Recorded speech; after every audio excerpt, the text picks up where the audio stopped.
Pegiat media sosial Ade Armando mengaku bahwa dirinya tak menuduh semua Aremania melakukan hal-hal sok jago.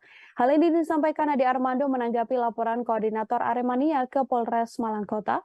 Ade Armando menuturkan ucapan sok jago dan seperti preman itu ditujukannya pada Aremania, yang ketika itu turun ke lapangan dan menimbulkan ketegangan seusai laga Arema FC versus Persebaya Surabaya berakhir. Menurut Ade, merekalah yang melawan dan membantah saat petugas meminta agar kembali ke tempat duduk dan keluar dari lapangan. Ia menambahkan sebagian besar Aremania merupakan orang-orang yang patuh pada peraturan dan tidak dianggap sebagai masalah.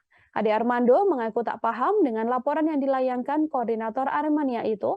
Ade menuturkan Aremania menggugat dirinya karena tersinggung soal anggapan Ade Armando mereka membuat kegaduhan. Pegiat media sosial itu pun lantas mengaku akan kooperatif dan memenuhi panggilan kepolisian yang akan memeriksanya.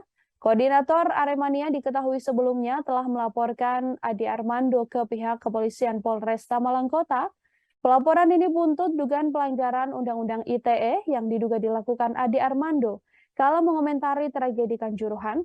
Azam Han, anggota tim pengacara koordinator Aremania mengatakan pihaknya melaporkan Ade Armando karena komentarnya tentang tragedi Kanjuruhan telah menyinggung perasaan dan membuat kegaduhan pada Aremania atau supporter Arema FC. Menurut Azam, dalam unggahan video tersebut, Ade Armando mengatakan Aremania berperilaku seperti preman dan bersikap jagoan saat peristiwa di Stadion Kanjuruhan yang menewaskan 132 orang.